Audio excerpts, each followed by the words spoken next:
how can I use this opportunity to solve my own problems in terms of like, okay, like I'm about to jump into this world of entrepreneurship.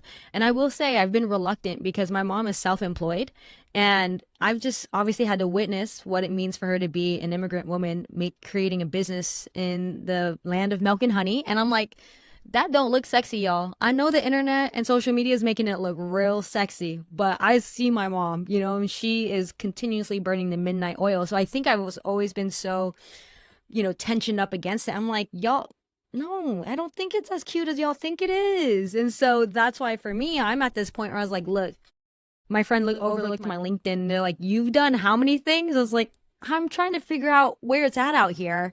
And I don't know if that means that it's time for me to just create it for myself. And so I'm literally a week fresh.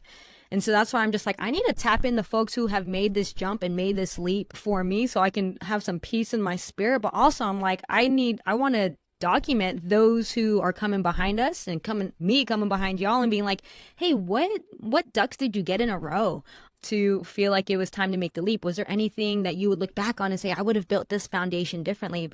And also, again, recognizing like there's a messy middle. Being in transition is messy, and I don't think we talk about that often enough. And so, yeah, like I shared with you, like it's really just thinking about folks who are coming up behind us, specifically this next generation who's navigating a new world that none of us have actually lived in before. So This entrepreneurial journey is not for everyone. And the more you get into it, you learn that, right? But it does come with some wonderful benefits and some great rewards if it is in your spirit. Being a business owner is always slightly even different than being an entrepreneur. You can own a business and be completely removed from it. An entrepreneur, for the most part, is hands in, hands on. And as you know, and you're going to learn more, first of all, congratulations on making that leap. It's you wear all the hats, at least for a while. Depending on the way you want to set your business up, the goal is to wear less hats and be able to focus on your strengths and your skills primarily. Instead of doing the $10 task, you do the $100,000 an hour task. However, in the beginning, it's not always that easy. We kind of are creating the websites, creating the leads, the funnels, the lead magnets, the marketing materials, the social media, the payroll, the business budgeting, future projections, and trying to do all that while also living a life and paying for ourselves and comparing ourselves even subconsciously to everyone else who's doing it. And that's always a fun challenge, but it's a good ride. And remind me if I don't get to it. You mentioned I do photography and I do coaching, I do all these things, but what's interesting is they actually are all connected in a way that you wouldn't really know. And I think that's the first key piece, right? I'm a creative at heart. I'm creative. I don't come from money. I wasn't good at math. I don't come from a financial background or learning about money growing up. Most of us haven't. We didn't discuss finances growing up at our dinner table. And so then why am I interested in money? It's not to have a lot of things. It's not for wealth. It's not for material goods. They help, but it's really because I had to identify early what is freedom to me? What is my idea of freedom? And yet I had this idea. I started to define it, and it was more of a lifestyle than a tangible goal. Okay, I thought I'm going to wake up in the morning and be able to do this. I want to be free to go here, eat this, bless this person, be able to do things and control my time. So I knew that. And yet I was broke when I realized this, struggling very, very much financially. So I want to travel. I want to do all these things, but I have no clue how people do this. I have no money. I'm making a little less than $12 an hour. I'm in debt. And I do not know and I have no degree. So any job I'm seeing that's saying bachelor's degree minimum required, I don't meet. What do you do? I read. I went to this library and I just started getting all the books I could on financial literacy and on travel. Travel was the goal. The why, financial literacy was the avenue. I said, if I can teach myself just the language of money, I might be able to, grasp freedom a little bit more. And so I started reading like basics, the Dave Ramsey's, the Susie Ormans, and then I got up to the higher level stuff, the Robert Kiyosaki's, and started to understand debt. I know that you work with young people. I'm curious, for a lot of us, our first transition is potentially to college because that's what they sold us on, right? I have Hmm. a big curiosity as to what do you think? Someone who is constantly around young people, or not constantly, but oftentimes around young people, having these conversations with them. What is the conversation that's happening for them when they turn 18 nowadays? It is that. It's graduation from high school. And my whole thing is reverse engineering, right? Reverse engineering, taking big ideas and breaking them into small, tangible, palatable pieces. And when we talk about college, career, entrepreneurship, traditional work, all of these things, I say, you know what, I wish somebody would have told me is the importance in being self-aware Mm-hmm. and knowing what the puzzle box to the puzzle of your life looks like that you're building. And so what we do is we make the job, we make the career, we make the major decision in college based on not 10 years out, based on the next step, which honestly is reverse. You should be focused on the next step, but it should be in the direction that you want to go. But you can't know that unless you know the direction you want to go in. And we don't teach kids that enough. And so they're thinking, I want to make 100 figures or 6 figures, rather 100K because it sounds good. I want to be a millionaire because sounds like nice. I say, why? And the most kids can really give me when I say, why do you want to make a lot of money? It's something to do with a house or a car, right? Mm. Something Mm-hmm. very surface. And so what I do with my kids and adults, honestly, is we dream build first. I'm a nerd and I love money and I love the nuance and like most people don't. And so how do you, and most kids have never made any of their own money and then had to spend it on anything substantial. So then how do you make money make sense to somebody who's never made money? You attach it to a dream. And so the truth is money is intrinsically worthless. It's only worth what we're willing to trade it for. What do you want to trade it for? And so when we say, look, you can design the puzzle box of your life. Because if I were to dump bunch of puzzle pieces in front of you right now, and you've never done a puzzle and you're a kid, and I say, put this together, you could do it, but it would take you a long time and pieces would probably be in the wrong place. You're like, that one looks like it fits here. I'm going to just smash it in. We all have done this. And that's how most of us build our lives until one day around 35, 45, we're like, wait a minute, I want to retire. I'm starting to let me think about what I can start doing in my financial life to get this together. The problem is we've lost 2 to 3 decades of compound interest and of making our lives way easier. So I talk to 15, 16-year-olds and I say, by the time most adults are making these decisions, you can be done and retired if you start now with a few basic principles. Number one, we say this a lot in the financial world. What is your why?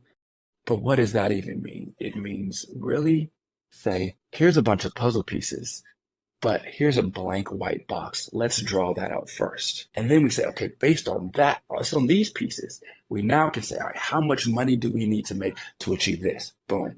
All right. Now, what careers will pay you that amount? Boom. And now out of those careers, and a lot of them aren't careers because the careers that exist today won't exist when our young kids are adults. So then it's more what problems do you want to solve? And then we can reverse engineer that to then, okay, then this is the degree path I need to go to, but it's tied to something that lights your spirit on fire versus some dollar amount somebody told you to get because you thought it sounded good. And so now when we're in high school and we're talking about the soft skills of networking, looking people in the eyes, building your, learning marketing, learning sales, learning how to smile. It's not just because I said it now. It all ties into their 20-year life goal and it all makes sense and it falls into place. That's what we need to do with kids. Give them the dream that they design. Help them design their own dream, rather. Don't give them ours. And here's our end. Because the problem, and what I mentioned about social media, is if we don't do that, if we don't help them to design their own dreams, it will get designed for them. And it will get designed by their follower list, their mom, their dad, their boyfriend and girlfriend. But what if we started it as a kid? Saying, when I turn off social media, when I turn off the TV, when I turn off Instagram, turn off Netflix, who am I? What do I want to do? I love that. I love that. Yeah, I'm actually, just finding some congruency. Like I'm in the process of creating like a daily digital decluttering course because again, like we already know the effects of it and how it affects our mental health and all these things. But I feel like people, exactly what you're saying. Before it was just our families that'd be like, hey, this is probably what you should want and find your security and all these things. But now we get the whole world's opinions, all their thoughts. And it's like no one has taught us how to navigate what it means to have a digital life, and be in this digital world. And so for me, I've just noticed I was like, I need to create like a priming something before even people work with me on the things I actually want to do because nothing is worse than like constantly being distracted on your phone or your phone being on the table and what it's non-verbally communicating to other people and like all of their notifications are on. I'm just like, okay, I need to tackle this problem first because y'all are not even here. Your bodies are here, but you're like not here, so then we can move on to actually designing our life and like taking a moment to just rest in that and meditate on that and be like,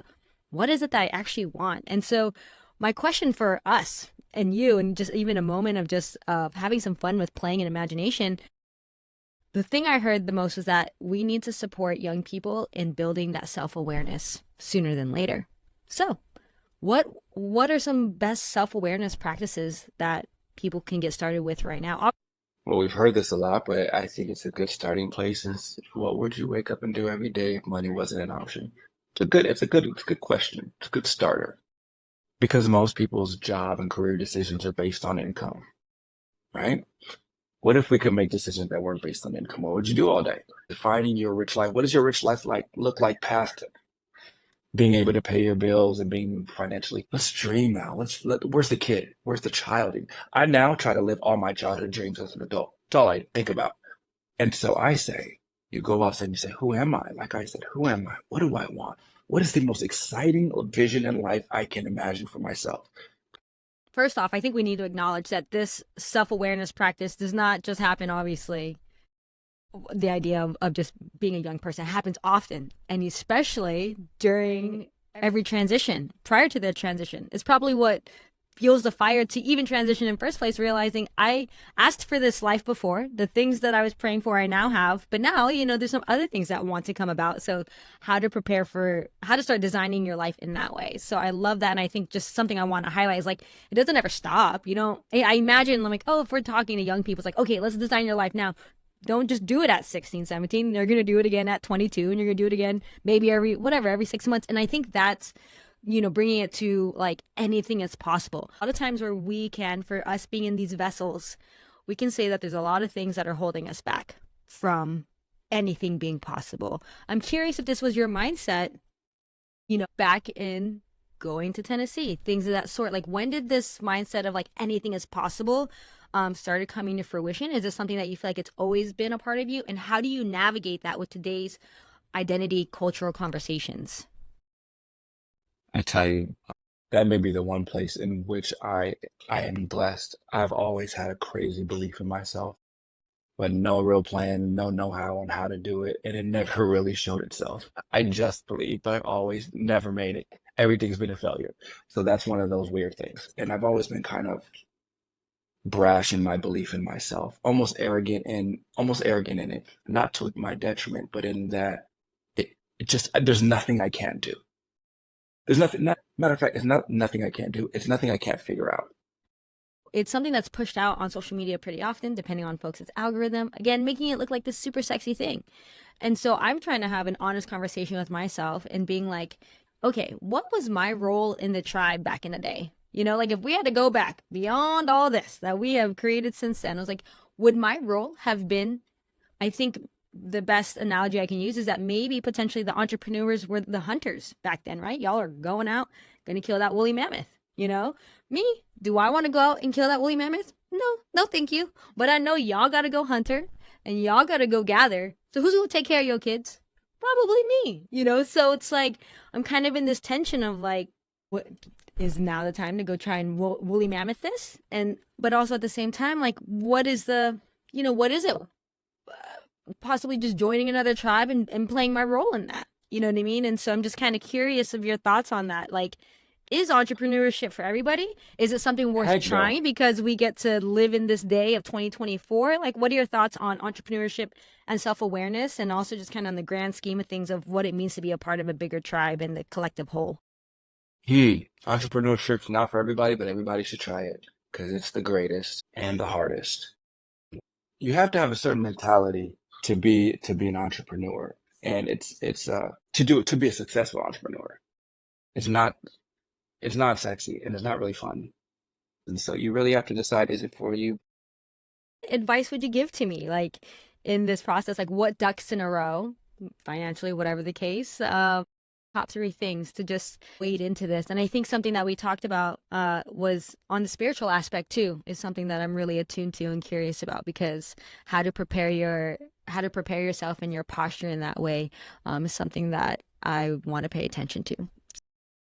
Yeah, what is your enough? I say you write that down, right? What is my enough? Because there's this thing called the hedonic treadmill. Because you will be successful. I can tell that. It's just a matter of when.